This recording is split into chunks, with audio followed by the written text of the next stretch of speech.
ಪಟ್ಟಣದ ಬಡ ಜನತೆ ವಸತಿ ಸೌಲಭ್ಯಕ್ಕಾಗಿ ಪುರಸಭೆ ವತಿಯಿಂದ ಮನೆ ನೀಡುವಂತೆ ಪುರಸಭೆಗೆ ಅಲೆದಾಡುತ್ತಿದ್ದಾರೆ. 2 ವರ್ಷಗಳ ಹಿಂದೆಯೇ ನಿರ್ಮಾಣಗೊಂಡಿರುವ G+1 ಮನೆಗಳನ್ನು ಮೇ 15ರೊಳಗಾಗಿ ಫಲಾನುಭವಿಗಳಿಗೆ ವಿತರಿಸದಿದ್ದರೆ ಫಲಾನುಭವಿಗಳೇ ಮನೆಗಳ ಕೀ ತೆಗೆದು ಒಳಗೆ ಹೋಗಬೇಕಾಗುತ್ತೆ ಎಂದು ಡಿವೈಎಫ್ಐ ರಾಜ್ಯ ಕಾರ್ಯದರ್ಶಿ ಬಸವರಾಜ ಪೂಜಾರ ಆಗ್ರಹಿಸಿದರು. ಆದರೆ ಅದನ್ನ ಮನೆಯನ್ನು ಹಂಚಿಕೆ ಮಾಡ್ತಾ ಇಲ್ಲ. ಇದು ಬಹಳಷ್ಟು ನೋವು ತರ್ತಕ್ಕಂಥ ಬಹಳಷ್ಟು ಸಿಟ್ಟು ಬರ್ತಕ್ಕಂಥ ವಿಷಯ ಇರ್ತಕ್ಕಂಥದ್ದು. ಹೀಗಾಗಿ ನಮ್ದು ಲಾಸ್ಟ್ ಫೈನಲ್ ಹೇಳಕತ್ತಿದ್ದು ಮೊನ್ನೆ ಮುಖ್ಯಾಧಿಕಾರಿಗಳು ಕೂಡ ಭೇಟಿಯಾಗಿದ್ವಿ. ಏಪ್ರಿಲ್ 19 ತಾರೀಕಿಗೆ ಅಧ್ಯಕ್ಷರು ಭೇಟಿಯಾಗಿದ್ವಿ. ಆಶ್ರಯ ಸಮಿತಿ ಅಧ್ಯಕ್ಷರು ಶಾಸಕರಿದ್ದಾರೆ, ಅವ್ರ ಗಮನಕ್ಕೆ ತೊಂಬರಿ ಅಂತ ಅವರೊಂದು ಇದನ್ನ ಹೇಳಿದ್ರು. ಆಯ್ತು, ಅವ್ರ ಗಮನಕ್ಕೆ ತೊಂಬರ್ತಾರೆ ಅಂತ ಹೇಳಿದ್ವಿ.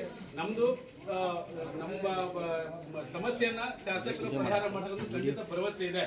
ಒಂದ್ ವೇಳೆ ಮೇ 15ರೊಳಗಾಗಿ ಏನೋ ಮನೆ ಕೊಟ್ಟೆ ಹೋದ್ರೆ ನಾವೇ ಕಿಲಿ ಹೊಡ್ಕೊಂಡು ಒಳಗೆ ಹೋಗ್ತೀವಿ. ಮುಂದೆ ಬೇರೆ ಏಕನಲ್ಲ ಅಂತ ನಾವು ತೀರ್ಮಾನಕ್ಕೆ ಬಂದಿದ್ದೇವೆ. ಹೀಗಾಗಿ ದಯವಿಟ್ಟು ಮಾನ್ಯ ಶಾಸಕರು ಮನವಿ ಸ್ವೀಕರಿಸಿ ಅದನ್ನು ಪರಿಹಾರ ಮಾಡಬೇಕಂತ ಮಾಡ್ತಾರೆ. ನಗರದ ತಹಶೀಲ್ದಾರ್ ಕಚೇರಿಯಲ್ಲಿ ಶಾಸಕರಾದ ಯಾಸಿರ್ ಖಾನ್ ಪಠಾಣ್ ಮನವಿ ಸ್ವೀಕರಿಸಿ ಮಾತನಾಡಿ, ಮನೆ ವಿತರಣೆ ಮಾಡುವ ನಿಟ್ಟಿನಲ್ಲಿ ಈಗಾಗಲೇ 3 ಸಲ ಸಭೆ ನಡೆಸಿದ್ದೇವೆ. ಅಲ್ಲಿ ನೀರು ಹಾಗೂ ವಿದ್ಯುತ್ ಸಂಪರ್ಕ ಕೊಡುವುದು ಬಾಕಿ ಇದೆ. ಇದಕ್ಕಾಗಿ ತಡವಾಗಿದೆ. ಫಲಾನುಭವಿಗಳು ಈಗಿರುವ ಸ್ಥಿತಿಯಲ್ಲೇ ಮನೆ ಕೊಡಿ, ನಂತರ ನೀರು ಕರೆಂಟ್ ಕಲ್ಪಿಸಿ ಎಂದು ಒಪ್ಪಿದರೆ ಶುಕ್ರವಾರ ಆಶ್ರಯ ಸಮಿತಿ ಸಭೆ ಕರೆದು ಮನೆ ವಿತರಿಸಲಾಗುವುದು ಎಂದು ಭರವಸೆ ನೀಡಿದರು. ಈ ಕುರಿತು ಹಕ್ಕುಪತ್ರಗಳನ್ನು ಸಿದ್ಧಪಡಿಸಿಕೊಳ್ಳಲು ಹಾಗೂ ಸಭೆಯ ತಯಾರಿ ಮಾಡಿಕೊಳ್ಳುವಂತೆ ಪುರಸಭೆಯ ಮುಖ್ಯಾಧಿಕಾರಿಗಳಿಗೆ ಸ್ಥಳದಲ್ಲಿಯೇ ಸೂಚಿಸಿದರು. ನಾನು ಶಾಸಕ ಆದ ನಂತರ ಇದರ ಬಗ್ಗೆ 3 ಮೀಟಿಂಗ್ ಮಾಡಿದ್ದೇನೆ. ಇವೆಲ್ಲ ಕಗ್ಗಂಟು. 2012ರಲ್ಲಿ ಸ್ಯಾಂಕ್ಷನ್ ಆಗಿದ್ದ ಮನೆಗಳು 2025.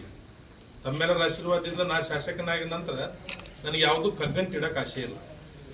ನಿಮ್ಗೆ G+1, ಬಂಕಾಪುರದವ್ರಿಗೆ ತಹಸೀಲ್ದಾರ್ ಪ್ಲಾಟು, ಗಂಗಾನೂರದವ್ರಿಗೆ ಪ್ಲಾಟು, ತಾಲೂಕಿನಾಗ 20,000 ಮಂದಿಗೆ ಅವ್ರ ಹೆಸರು ಮೇಲೆ ಪ್ಲಾಟ್ ಇಲ್ಲ, ಹಕ್ಕುಪತ್ರ ಕೊಡುವಂಥ ಕೆಲಸ ಮಾಡ್ತಾ ಇದ್ದೀವಿ.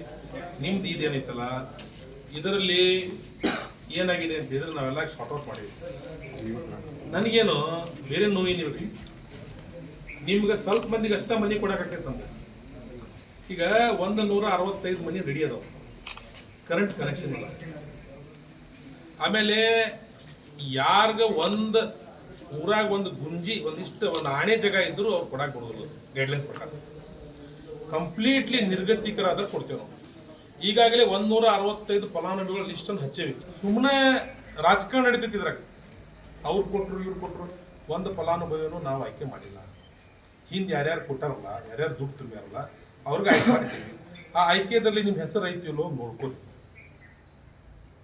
ಆಮೇಲೆ ನೀವು ಹೋರಾಟ ಮಾಡೋರ ಬೇರೆ, ಹೋಗಿ ಮನೆಯಾಗ ಕುತ್ಕೊಳ್ಳೋರ ಬೇರೆ ಆಗಬಾರ್ದು.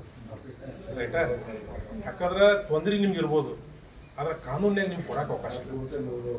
ಯಾರಿಗೆ ಅವಕಾಶ ಐತಿ ಅವ್ರು ಕೊಡ್ತೇವೆ ನಾವು. ಕರ್ನಾಟಕ ಗಡಿ ಪ್ರದೇಶ ಅಭಿವೃದ್ಧಿ ಪ್ರಾಧಿಕಾರದ ಅಧ್ಯಕ್ಷರಾದ ಸೋಮಣ್ಣ ಬೇವಿನಮರದ ಅವರು ಮಾತನಾಡಿ, ಮನೆ ಇಲ್ಲದ ಬಡವರು 16 ವರ್ಷಗಳಿಂದ ಹಣ ಕಟ್ಟಿದ್ದಾರೆ. ಮನೆ ಸಿದ್ಧಗೊಂಡಿದ್ದರೂ ಮನೆಗಳನ್ನ ಕೊಡುತ್ತಿಲ್ಲ. ಬಡವರು ದಿನನಿತ್ಯ ಮನೆ ಸೌಲಭ್ಯಕ್ಕಾಗಿ ಕಣ್ಣೀರು ಹಾಕುತ್ತಿದ್ದಾರೆ. ಇದರಲ್ಲಿ ಪಕ್ಷಭೇದ ಮರೆತು ನೊಂದವರಿಗೆ ಸೌಲಭ್ಯ ಒದಗಿಸಬೇಕು ಎಂದು ಸೂಚಿಸಿದರು.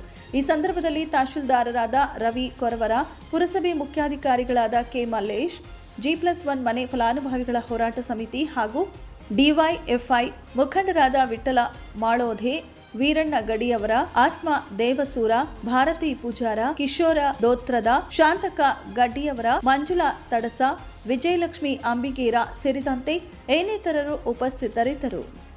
Suresh Yaligara, 9 live news, Shiggavi.